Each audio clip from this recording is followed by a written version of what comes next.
ನಮಸ್ತೆ ಸ್ನೇಹಿತರೆ, ಇವತ್ತು ಏಕದಳ ಧಾನ್ಯ ಬಾರ್ಲಿ ಯೂಸ್ ಮಾಡ್ಕೊಂಡು ನಾನು ಇಡ್ಲಿ ರೆಸಿಪಿ ಮಾಡೇನಿ.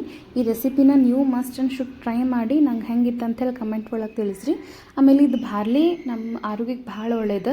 ಇದ್ರೊಳಗೆ ವೆಯ್ಟ್ ಲಾಸ್ ಮಾಡೋಕೆ, ಆಮೇಲೆ ಏನಾದ್ರೆ ನಮ್ಗೆ ಮಲಬದ್ಧತೆ ಸಮಸ್ಯೆಗಳಿದೆ, ಜೀರ್ಣಾಂಗ ಅಸ್ವಸ್ಥ ಆಗಿತ್ತಂದ್ರೆ, ಮಧುಮೇಹದ ಸಮಸ್ಯೆಗಳಿದ್ರೆ, ಆರೋಗ್ಯ ಸಮಸ್ಯೆ, ಮೂತ್ರಪಿಂಡಗಳ ಸಮಸ್ಯೆ, ಆಮೇಲೆ ಗರ್ಭಿಣಿಯರಿಗೆ ಕಾಲು ಊದ್ಕೋತಿದ್ರೆ ಇದಕ್ಕೆಲ್ಲನೂ ಬಾರ್ಲಿ ಒಂದು ಬೆಸ್ಟ್ ರೆಮಿಡಿ ಆಗಿರ್ತೈತಿ.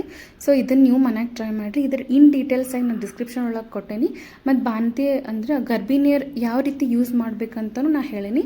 ನೀವು ಯೂಸ್ ಮಾಡೋಕ್ಕಿಂತ ಮುಂಚೆ ಫಸ್ಟ್ ಡಾಕ್ಟ್ರನ್ನ ಕೇಳಿಬಿಟ್ಟು ಆಮೇಲೆ ಯೂಸ್ ಮಾಡಿರಿ. Simple thing ಐತಿದು. ಇಡ್ಲಿ ಹೆಂಗೆ ಮಾಡೋದಂದ್ರೆ, ರಾಗಿ, ಉದ್ದಿನಬೇಳೆ, ಬಾರ್ಲಿ ತೊಗೊಂಡು ಚಲೋ ತಂಗೆ ತೊಳೆದು ಒಂದು 5 ತಾಸು ನೆನೆ ಇಡಬೇಕು. ಅದಾದ್ಮೇಲೆ ಅದನ್ನು ಸ್ಮೂತ್ ಕನ್ಸಿಸ್ಟೆನ್ಸಿ ಒಳಗೆ ರುಬ್ಕೊಂಡು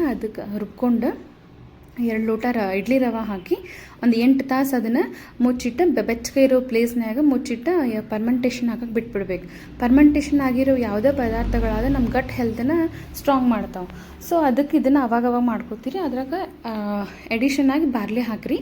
ಆಮೇಲೆ ಇದಾದಮೇಲೆ ಇದನ್ನು ಇಡ್ಲಿ ಪಾತ್ರೆ ಒಳಗೆ ಎಣ್ಣೆ ಹಚ್ಚಿ ಇಡ್ಲಿ ಹಿಟ್ಟು ಹಾಕಿ, ರುಬ್ಬಿರೋಂಥ ಹಿಟ್ಟು ಹಾಕಿ ಅದನ್ನು ಒಂದು 5 to 10 ಮಿನಿಟ್ಸ್ ಸ್ಟೀಮ್ ಮಾಡ್ಕೊಂಡ್ಲ ಬಾರ್ಲಿ ಇಡ್ಲಿ ರೆಡಿ.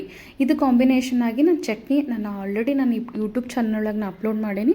ಹೋಗಿ ಚೆಕ್ ಮಾಡಿ ಅದನ್ನು ನೀವು ಮನ್ಯಾಗ ಮಾಡ್ಕೋರಿ ಇಡ್ಲಿ ಮತ್ತು ಚಟ್ನಿನ. ಇದ್ರಾಗ ಏನರ ಮಾಡಿಫಿಕೇಷನ್ ಮಾಡಬೇಕಾ, ಏನರ ಚೇಂಜಸ್ ಮಾಡಬೇಕಂದ್ರೆ ಅದನ್ನು ಕೂಡ ಕಮೆಂಟ್ ಒಳಗೆ ತಿಳಿಸ್ರಿ. ಶೇರಿಂಗ್ ಈಸ್ ಕೇರಿಂಗ್ ಅಲ್ವಾ. ಸೊ ಮಾಡ್ಕೊಂಡು ನಂಗೆ ಹೆಂಗಿತ್ತು ಅಂತ ಹೇಳ್ರಿ. Thank you.